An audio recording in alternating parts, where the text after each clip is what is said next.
নমস্কার, আমি কৌশিক। সময়ের সাথে আমরা নতুন একটা ভিডিও নিয়ে, নতুন একটা লাইভ স্ট্রিমিং নিয়ে আমি আজ চলে এসেছি দুর্গাপুরের বিধাননগরের সপ্তর্ষি পার্কের শান্তিময়ী অ্যাপার্টমেন্টে। এখানে রুদ্র পরিবারের পারিবারিক বাসন্তী পুজোয় সামিল হতে আমি আজ এসেছি। চৈত্র মাসে যে দুর্গাপুজো হয় তা বাসন্তী পুজো হিসেবে পরিচিত, আর এই বাসন্তী পুজো কিন্তু এখন রাজ্যের বিভিন্ন প্রান্তেই অনুষ্ঠিত হচ্ছে এবং পারিবারিক বাসন্তী পুজো অনুষ্ঠিত হচ্ছে বিভিন্ন জায়গায়। এবং সেই পারিবারিক বাসন্তী পুজোর অংশ হিসেবে আমি এক জায়গায় চলে এসেছি, সেটা শিল্পশহর দুর্গাপুরেরই একটি সুপ্রসিদ্ধ এলাকা, দুর্গাপুরের বিধাননগরের সপ্তর্ষি পার্ক। এবং এখানে একটি ফ্ল্যাটে রীতিমতো বাসন্তী পুজোর আয়োজন করা হয়েছে এবং কি কি আয়োজন রয়েছে আমি দেখিয়ে দেব এবং অবশ্যই মায়ের দর্শন করাবো। আপনারা আমার সঙ্গে থাকুন এবং আমার চ্যানেল অবশ্যই সময়ের সাথে আমরা এই চ্যানেল ফলো করুন এবং ভিডিওগুলো লাইক শেয়ার করতে ভুলবেন না।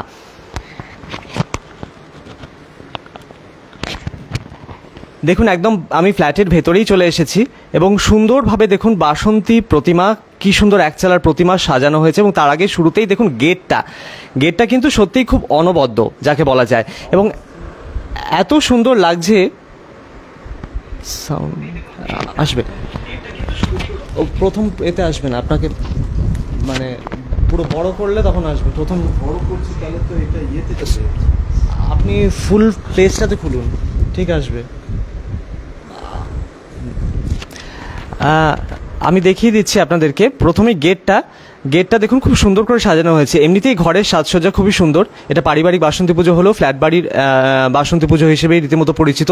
এবং এইখানে কিন্তু দীর্ঘ প্রায় 14 বছর ধরে এই পুজোর আয়োজন হয়ে আসছে, যেমনটা বাড়ির কর্তা এবং কর্ত্রী আমাকে জানালেন।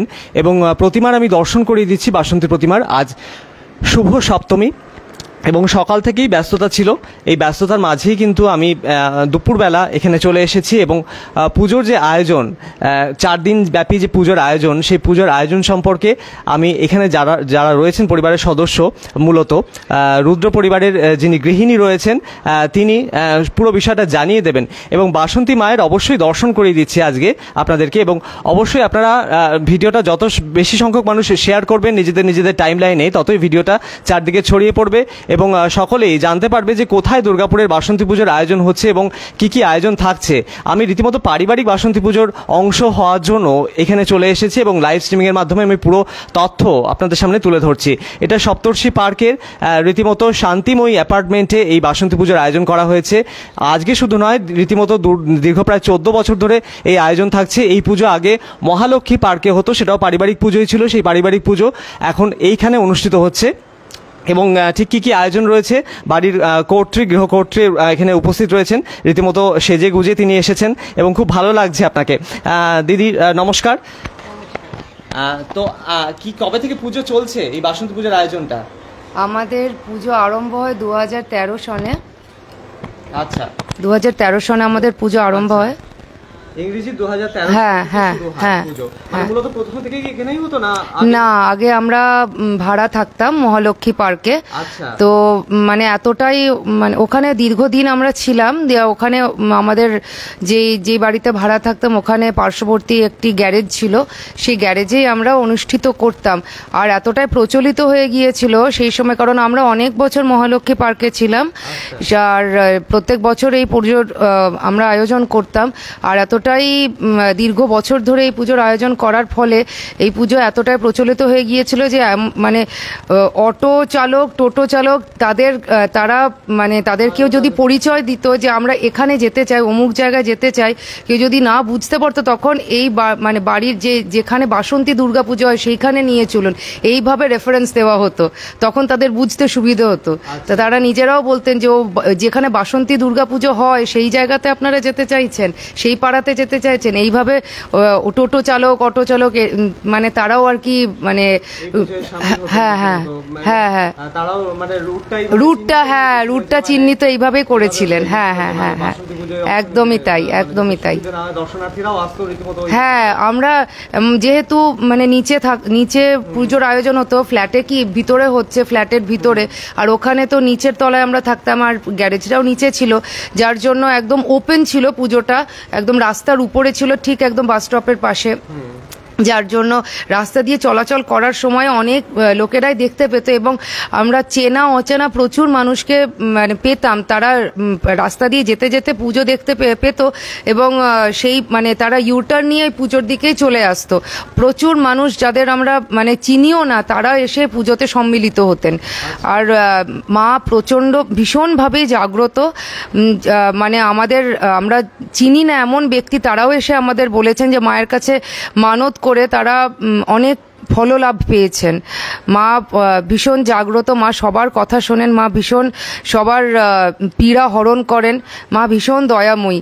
এটা আমাদের কথা না, যারা এসে মায়ের কাছে আশীর্বাদ ধন্য যারা, তারাই যখন তাদের মানত পূরণ হয়েছে তারা নিজেরা এসে মানত পূরণ হওয়ার পরে যখন তারা পুজো দিতে আসতেন তারা নিজেরা নিজেদের মুখেই আমাদের কাছে এই কথাগুলি জানিয়েছেন, যার জন্য আমরাও জানতে পেরেছি এবং আমরা জেনে আমাদেরও ভালো লেগেছে যে যদি এই যে পৃথিবীতে এত দুঃখ দুর্দশা, এত মানুষের জীবনে এত হতাশা, সেখান থেকে যদি আমরা যে এই যে স্বল্প চেষ্টায় যে আমরা পুজোটা করছি তাতে যদি কিছু মানুষ আশীর্বাদ মায়ের নিয়ে যেতে পারেন, কিছু মানুষেরও যদি এই হতাশাজনক বা এই দুঃখ দুর্দশা যে পৃথিবীতে ভরে গেছে তার মধ্যে দুটো মানুষের মুখেও যদি আমরা হাসি ফোটাতে পেরেছি, সেটাতে আমরা নিজেদের ধন্য মনে করি যে কিছুটা হলেও মানব সেবা আমরা করতে পারছি। তো মূলত এই পুজো বাসন্তী পুজো, তো এই পুজো যে মানে সূত্রপাত সেটা কবে থেকে ঘটেছিল, মানে আপনি করেছিলেন কি, মানে আপনার হ্যাঁ আমার বাপের বাড়ি বলতে মানে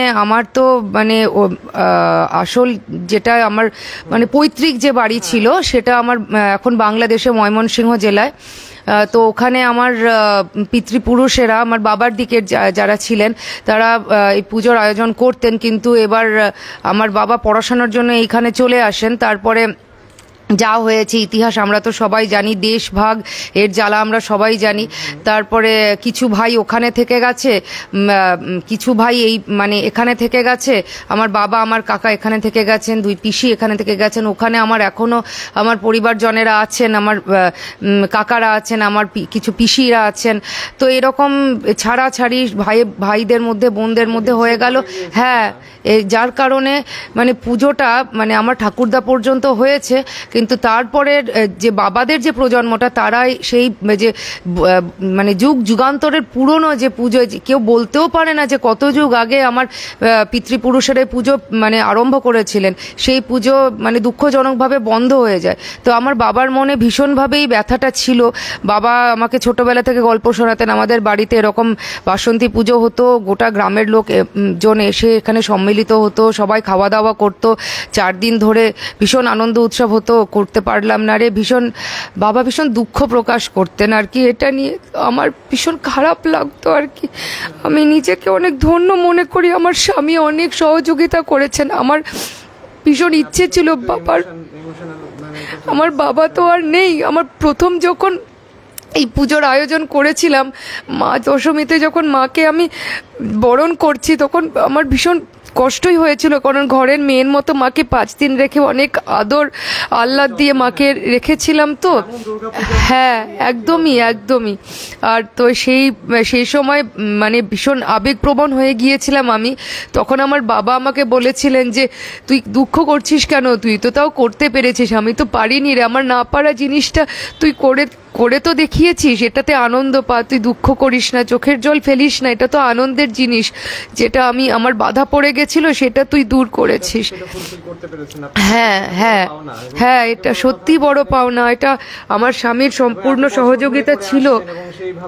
পূর্ণ সহযোগিতা পরিবারের সবার পেয়েছেন এবং স্বামীর সহযোগিতা। হ্যাঁ, আমার স্বামীকে বলাতে মানে তিনি মানে একবারের জন্য তিনি বলেননি যে না আমি করতে পারবো না। তিনি বলেছিলেন তুমি, আমার তো এইসব ব্যাপারে পুজো আর্চার ব্যাপারে খুব একটা ধ্যান ধারণা নেই, তুমি আমাকে বুঝিয়ে দাও, হ্যাঁ তুমি আমাকে নির্দেশ দিয়ে দাও কিভাবে কি করতে হয়, আমি আছি তোমার সঙ্গে, যেরকম যা দরকার হবে তোমার ইচ্ছে অনুযায়ী আমি আপ্রাণ চেষ্টা করব করার। তো এইভাবেই 2013-য় আমরা প্রথমবার পুজোর সূত্রপাত আমাদের দিয়ে। হ্যাঁ, তারপরে আমরা এখানে চলে আসি 2019-এ দিয়ে। 2019-এ আসার পর থেকে এখানেই আমরা পুজো অনুষ্ঠিত করি, এখানেই হয়ে আসছে। এটাই তো সময়ের পুজো, এটা চৈত্র মাসের যে পুজোটা। হ্যাঁ, এই ব্যতিক্রমী পুজো, মানে সব জায়গাতে তো হয় না, আর কিন্তু এটা এখনো হচ্ছে রাজ্যের বিভিন্ন প্রান্তে। হ্যাঁ, এটা অনেক, এটার যে যে প্রচলন ছিল সেটা অনেকটাই কমে গিয়েছে। শরৎকালের পুজোটাই এখন প্রাধান্য পেয়ে গিয়েছে, উৎসবের মানে বিরাট উৎসবের আকার ধারণ করেছে। কিন্তু শাস্ত্র অনুযায়ী যে শরৎকালের যে পুজোটা ওটা হচ্ছে অকাল বোধন। এই কারণে অকাল বোধন বলা হয়, কারণ ওটা হচ্ছে অকালের পুজো। অকাল এই জন্য যে ওই সময়ে দেবী দেবতারা তাদের সে দক্ষিণায়নে যায় যখন সূর্য, সেই সময়টা স্বর্গে রাত্রিকাল হয়, আর সেটা দেবতাদের ঘুমানোর সময় হয়। ওই সময়ে মা কিন্তু ঘুমন্ত অবস্থায় ছিলেন, সেই কারণে রামচন্দ্র মাকে জাগ্রত করেছিলেন বোধনের মাধ্যমে। এই জন্য শরৎকালের পুজোতে বোধনের নিয়ম আছে, বোধন করে মাকে জাগিয়ে তুলতে হয়, তারপরে তার পূজা আরম্ভ হয়। এই পুজোতে কিন্তু বোধনের নিয়ম নেই। না, ষষ্ঠী থেকে, হ্যাঁ ষষ্ঠী, বোধনটা নেই, ষষ্ঠী পুজো আরম্ভ হয়, তারপরে যা হয় আমন্ত্রণ অধিবাস ষষ্ঠীতে হয়, তারপরে আজকে মহাসপ্তমীর পুজো। তো এই পুজোতে বোধন নেই, কারণ এটা সময়ের পুজো, মা অলরেডি জাগ্রত, তাই তাকে আর জাগিয়ে তুলতে হয় না। এটা যেহেতু সময়ের পুজো, তাই এখানে বোধনের নিয়মটা নেই। কমেন্ট করেছেন, কল্যাণ রুদ্র কমেন্ট করেছেন জয় মা মহেশ্বরী। হ্যাঁ, জয় মা মহেশ্বরী আপনাকেও। অনির্বাণ দাসও জয় মা দুর্গা কমেন্ট করেছে, জয় মা দুর্গা তোমাকেও। এবং এটা জানিয়েছে অনির্বাণ দাস, জানতে চেয়েছে এটা কোথায় হচ্ছে। এটা সপ্তর্ষি পার্কে, বিধাননগরের সপ্তর্ষি পার্কে একটি ফ্ল্যাট আছে, একটি অ্যাপার্টমেন্ট আছে, শান্তিময়ী অ্যাপার্টমেন্ট, সেখানেই পারিবারিক এই পুজোর আয়োজন করা হয়েছে অনির্বাণ। এবং আপনাদের পুজোর এই 4 দিন মূলত কি কি আয়োজন থাকে? প্রথমে তো মহাপঞ্চমীর দিন মা আসেন, ঘরে আগমন হয় মায়ের। তো মা যখন, প্রথম কথা উনি কি আছেন একটু পরিচয়? হ্যাঁ হ্যাঁ, উনি আমার দেওর, আমার হাজবেন্ডের, আমার স্বামীর ভাই। তো মানে ভীষণই ব্যস্ত, আইটি সেক্টরে কাজ করেন, কিন্তু এত ব্যস্ততার মধ্যে প্রত্যেক বছর তার আসা চাই। এবং মায়ের ভোগ তার মানে রান্না না করলে নিজের হাতে মনের মধ্যে শান্তি হয় না। তো মায়ের পরম ভক্ত, আমাদের মায়ের নাম আছে, মাকে আমরা মাহেশ্বরী নাম দিয়েছি। মায়ের যে বছর প্রথম পুজো হয়েছিল মায়ের নামকরণ করা হয়েছে। হ্যাঁ হ্যাঁ হ্যাঁ, মাকে, হ্যাঁ হ্যাঁ, মাকে মাহেশ্বরী দুর্গা রূপে আমরা জানি, মাহেশ্বরী দুর্গা নামেই আমরা মাকে ডাকি। যা প্রার্থনা করি মাকে মা মাহেশ্বরী নামেই প্রার্থনা করি। আচ্ছা, তো মূলত একচালার প্রতিমাই প্রত্যেক বছর এই একই ধাঁচের এরকম ধরনের প্রতিমা? হ্যাঁ হ্যাঁ হ্যাঁ, সাবেকি প্রতিমা আমাদের। আর পুজোর 4 দিন এমনি আর কি কি আয়োজন থাকছে? মানে প্রথমে তো পঞ্চমীর দিন মায়ের যখন আগমন হয় তখন মাকে বরণ করে ঘরে মানে তুলে নেওয়া হয়। সমস্ত যে স্ত্রীরা আছি আমরা মাকে বরণ করি, বরণ করে ঘরে তুলে নেওয়া হয়। দিয়ে মায়ের বরণ করার পরে মায়ের আগমনের আনন্দে আমরা মানে মেয়ের ডান্স স্কুলের যেই মানে মেয়েরা আছে তারা এসে মায়ের বরণের আনন্দে তারা মায়ের সামনে নৃত্য প্রস্তুত করে।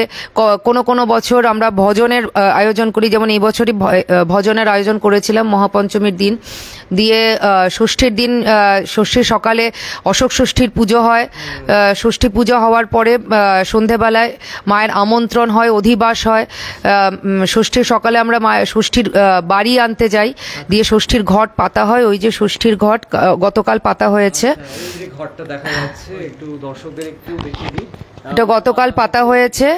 পুকুর থেকে আমরা মা ষষ্ঠীর বাড়ি নিয়ে আসি, দিয়ে ষষ্ঠীর সকালে এই ঘট প্রতিষ্ঠা করা হয়।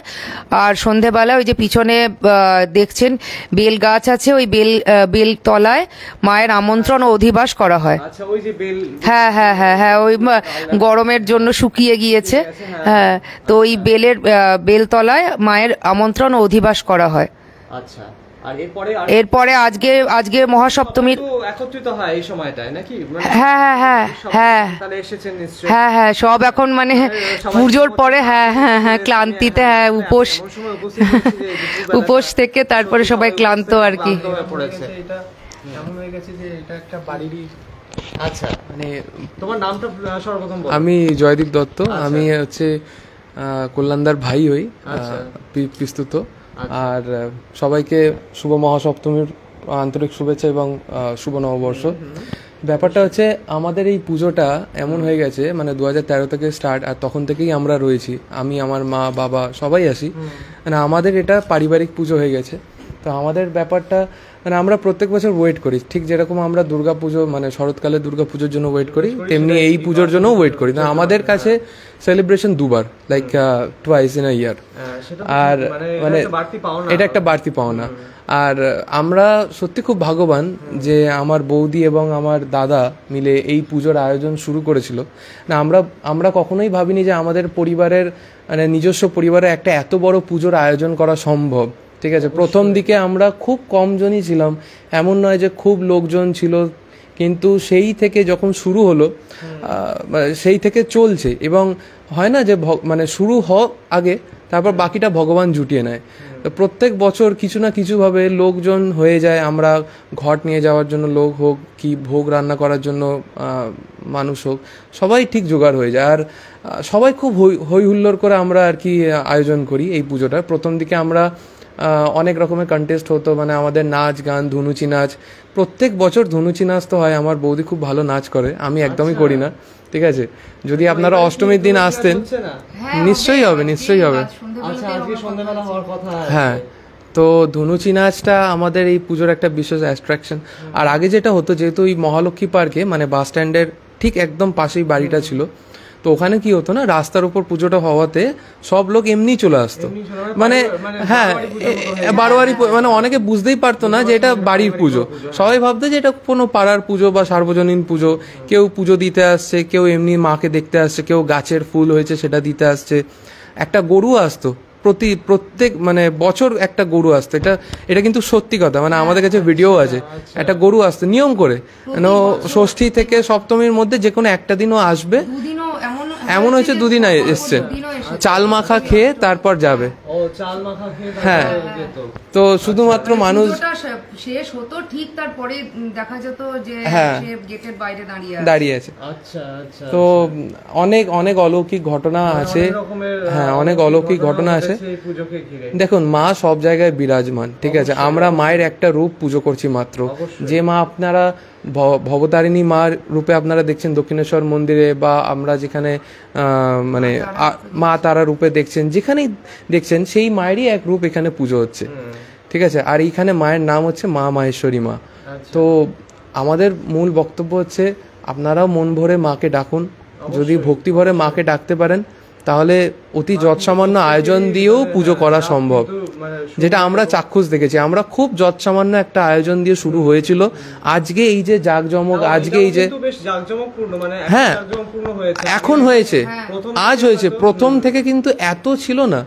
ঠিক আছে, প্রথম থেকে আমাদের মানে মনের ভক্তি ছিল, মজা ছিল, আনন্দ ছিল, ওইটা এখনো আছে, ওইটা এখনো কন্টিনিউ করছি। আর যেটা আছে, এই যে জাঁকজমকটা ধীরে ধীরে বাড়ছে। আর আমরা প্রত্যেকেই কিছু না কিছু প্রফেশনে ব্যস্ত। যেমন আমি আমার আইটি সেক্টরে ব্যস্ত থাকি, আমার বৌদি নিজের কাজ আছে। আমি কলকাতায় থাকি, আমি কলকাতাতেই সার্ভিস করি, সল্টলেকে। আমার দাদাও নিজের একটা প্রফেশন আছে, সে সবাই ব্যস্ত। বাট এই সময়টুকু আমরা হ্যাঁ ব্যস্ততা ভুলে, ম্যানেজারকে ভুলভাল কথা বলে ছুটি নিয়ে যাই না, এই ভিডিওটা ওনার কাছে না চলে যায়। না, এটা অনেস্ট কথা। মানে এই সময় ছুটি পাওয়ার কোনো ব্যাপার থাকে না। মানে এই সময় হয় কি, আমরা অনেক সময় কি হয় না, মানে অফিস তো দেখুন আইটি কালচার মানে না ব্যাপারটা, ঠিক আছে, কিন্তু আমাদেরকে ম্যানেজ করতে হয়। আর সত্যি কথা বলতে গেলে ভগবানও প্রত্যেক বছর কিছু না কিছু একটা উপায় বার করে দেয় ম্যানেজ করার। তো এইটা হচ্ছে না, আপনি আগে চান, বাকিটা উনি সামলে নেবেন। আমি যদি না চাই তো কখনোই সামলানো হবে না। আমি যদি চাইলাম যে আমাকে করে দাও, আগে এক পা এগো, বাকি 10 পা হাঁটার জন্য রাস্তা ভগবান দেখিয়ে দেবে, সোজা কথা। তো এখানেও ঠিক তাই। আর সত্যি বলতে মায়ের অনেক করুণা আছে এবং মায়ের অনেক কৃপা আছেন। ঠিক আছে, মায়ের মহিমা বলে বা মুখে বলে বোঝানো সম্ভব নয়। যদি এখানে আসেন আপনি ফিল করতে পারবেন। সত্যি মায়ের যে অপর রূপটা, সেটা তো মানে সুন্দরভাবে মানে ফুটিয়ে তোলা হয়েছে, এবং সেটা মানে খুব ভালো লাগছে আজকে। মানে সেই জায়গাতে আমি আচমকাই এসেছি এনাদের বাড়িতে, মানে বিনবুলায় মেহমানের মতো, কিন্তু এসে বেশ একটা অন্যরকম পরিতৃপ্তি পাচ্ছি। মানে এখান থেকে ছেড়ে যেতেই ইচ্ছা করছে না মায়ের এই জায়গা থেকে এবং এই রূপ মানে ছাড়তে ইচ্ছাই করছে না, মানে মনে হচ্ছে যেন আরো থাকি টাইমটা যেন এখানেই মানে চলে যাচ্ছে অর্ধেক সময়। এবং লাইভটাকেও আমি কন্টিনিউ করেই যাচ্ছি। আমি বলেছিলাম যে 10-15 মিনিটের লাইভ হবে, কিন্তু হয়তো আমি বেশি সময় করে ফেলছি। মানে মায়ের এই জায়গাটা থেকে সত্যি কথা বলতে উঠতেই ইচ্ছা করছে না, এবং মা সবার জন্য বিভিন্ন রূপে বিরাজমান হন এই পৃথিবীতে। এবং এটা কিন্তু সত্যি মানে ইউনিক একটা ব্যাপার যে বাসন্তী পুজো উপলক্ষে এই যে আয়োজন এনারা করেছেন, প্রত্যেক বছর করছেন, এবং সেটা কিন্তু সত্যি একটা প্রশংসার দাবি রাখে। এটা বলার কোনো মানে রাখে না আর কি, যাকে বলে বলার অপেক্ষা রাখে না। তো মূলত দিদি এটা মানে মূলত পরে আর কি আছে আয়োজন? এরপরে যেমন আজকে মহাসপ্তমীর দিন, মহাসপ্তমীর সকালে যেটা আমরা সবাই জেনে থাকি, নবপত্রিকা স্নান হয়, তারপরে বাড়ি আনা হয়, ঘট স্থাপন হয়, যে মহাসপ্তমীর ঘট স্থাপন হয়েছে আজকে। আর বিশেষ যেটা এখানকার মানে দ্রষ্টব্য, যেটা উল্লেখ্য মানে না বললে পুজোটা অসম্পূর্ণ মানে ইনফরমেশন আমি শেয়ার করব, সেটা হচ্ছে আমাদের যে আজকে মহাসপ্তমীর দিনে মায়ের মহাসপ্তমী যে বিহিত যে পুজোটা, সেটা সম্পন্ন হয়ে যাওয়ার পরে আমরা মাকে আরেকটি বিশেষ রূপে পুজো করি, শাকম্ভরী রূপে। কিছুক্ষণ আগেই সেটা সম্পন্ন হলো। মাকে শাকম্ভরী রূপে আমরা পুজো করেছি। সমস্ত রকম শাক সবজি মানে একটা মানে বড় একটা ডালার মধ্যে আমরা সেই শাক সবজি পুরো মানে পূর্ণ পাত্র করি, যতটা পারা যায় আমরা উঁচু করে সবজি দিয়ে ওটা ভরি ওই ডালাটা। তার উপরে ঘট স্থাপন করা হয়, ওই যে শাকম্ভরীর ঘট পুজো হয়ে যাওয়ার পরে ওখানে উঠিয়ে রাখা হয়েছে। এই হ্যাঁ, যেটা বেষ্টনী নেই, তীরকাঠি নেই, বাইরে যেটা তীরকাঠি আছে মাঝেটা ওটা দেবী ঘট, মায়ের ঘট। তার পাশের তীরকাঠি যে বেষ্টনী আছে সেটি হচ্ছে গণেশ ঘট। আর এইদিকে মায়ের শাকম্ভরীর ঘট পুজো হয়ে যাওয়ার পরে ডালা থেকে তুলে ওটা মায়ের স্থানে রাখা হয়েছে।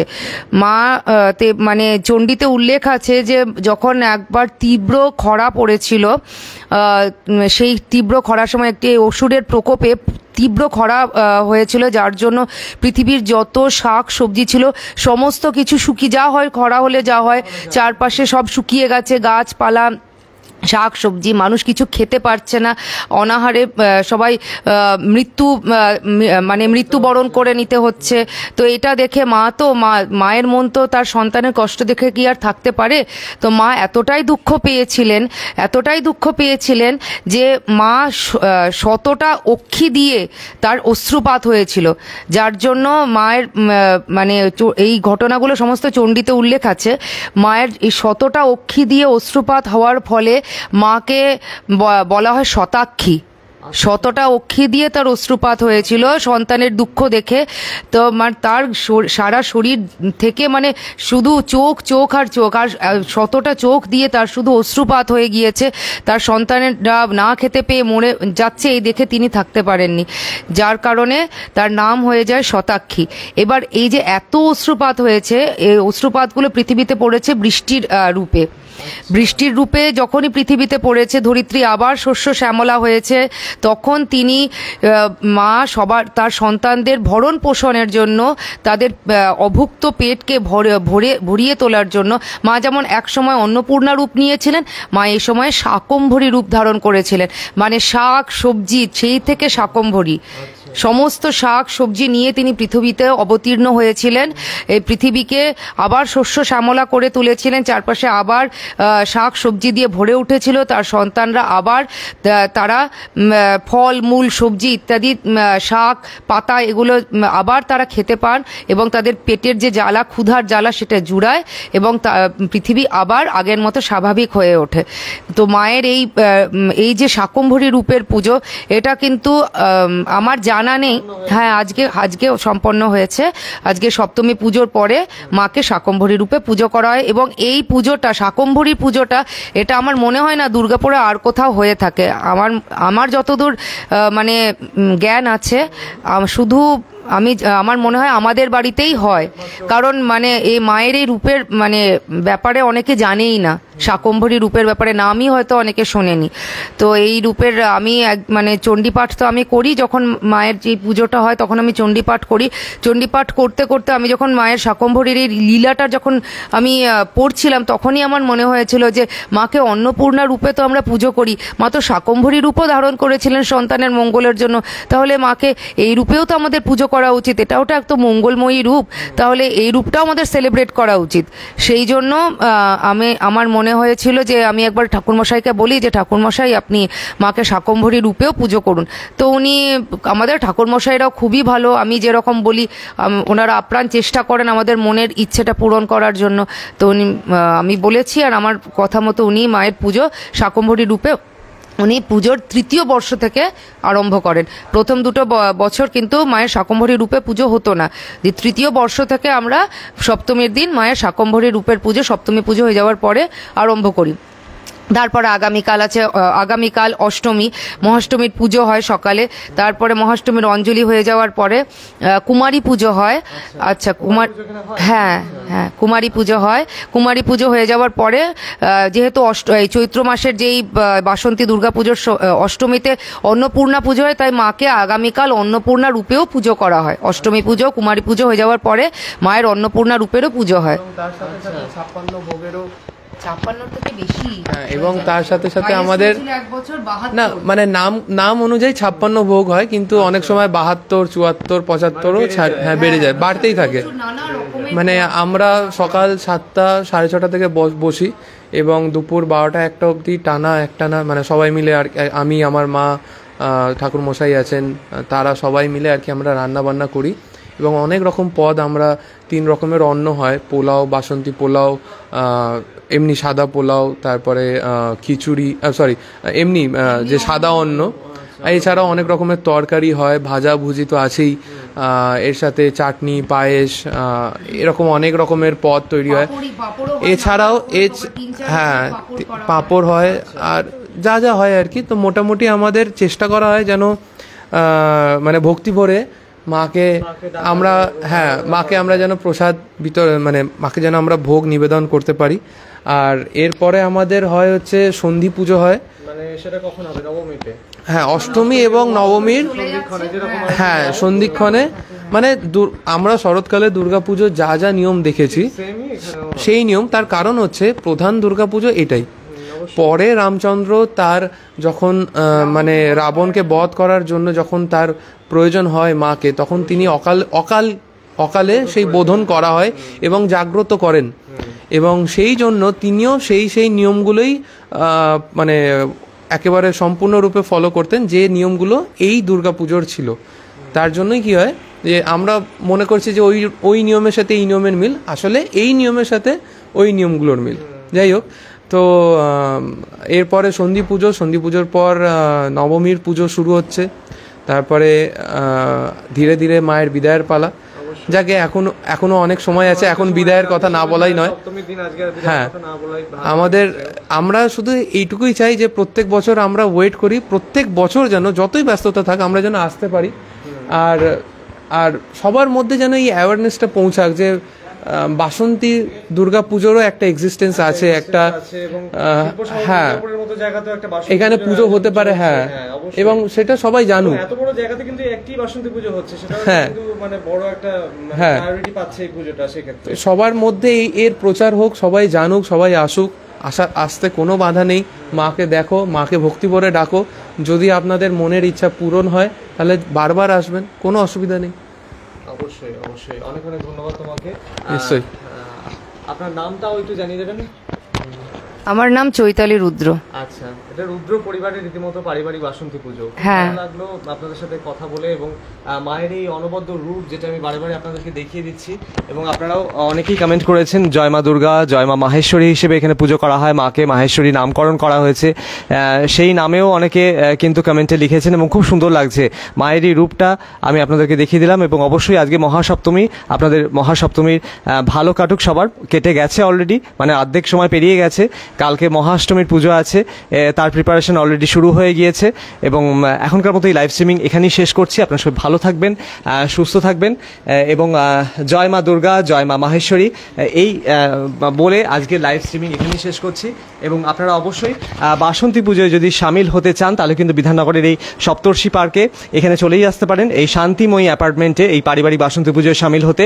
এনাদের কিন্তু কোনো মানে রেস্ট্রিকশন নেই যে না আসলে কাউকে মানে সেরকম কোনো বিধিনিষেধ নেই যে না আসতে পারবেন না বা এরকম কোনো ব্যাপার। মায়ের অবশ্যই জন্যই খোলা। মায়ের দ্বার সকলের জন্যই খোলা, এবং উনি জানিয়ে দিলেন যে যে কেউ কিন্তু আসতে হ্যাঁ একদমই তাই। অবশ্যই মা তো সবারই, মা তো কারো একার না, কারো যদি ইচ্ছে থাকে দর্শন করার সে নিশ্চয়ই আসবে, নিশ্চয়ই পুজো দেবে। খোলা রইলো দরজা, অবশ্যই, যখন ইচ্ছা আসবেন, যখন মায়ের হ্যাঁ, দর্শন এটা এখন আমাদের বাড়ি না, এখন মায়ের অধিষ্ঠান, এটা মায়ের গৃহ, মায়ের মন্দির, মায়ের সন্তানরা সবাই এখানে স্বাগত। অবশ্যই। আর সবথেকে বড় কথা আরেকটা ব্যাপার, যে গেটের ডেকোরেশনটা কে করেছে এটা বলুন। গেটটা খুব সুন্দর লাগছে। এই গেট আপাতত আমাদের দাদা বৌদির আইডিয়া, আচ্ছা ডেকোরেটর দিয়ে করানো, আচ্ছা। বাট ওদেরই আইডিয়া, মানে ওরাই সাজানোটা ওরাই সাজিয়েছে। আমি একটু অন্যরকম বলেছিলাম, তো ওরা বললো যে আমরা এরকম করে দিচ্ছি, দেখতে ভালো লাগবে, খারাপ হবে না। আচ্ছা, হ্যাঁ খুব সুন্দর লাগছে, মানে গেটে শুরু, মানে গেটটা খুব সুন্দর লাগছে, এবং তার সাথে মায়ের যে অনবদ্য রূপ সেটা বারে বারে আমি তুলে ধরছি, এবং আপনাদেরকে মানে ছেড়ে যেতে ইচ্ছা করছে না লাইভ স্ট্রিমিংটা। তাও আমাকে তো লাইভটা শেষ করতেই হবে একটা সময়, একটা সাম এক্সটেন্টের বেশি আমি আর করতে পারবো না লাইভটা। তো যাই হোক, আপনার সবাই ভালো থাকবেন, সুস্থ থাকবেন। এখনকার মতো এই লাইভ স্ট্রিমিং এখানেই শেষ করছি। Tata, bye bye.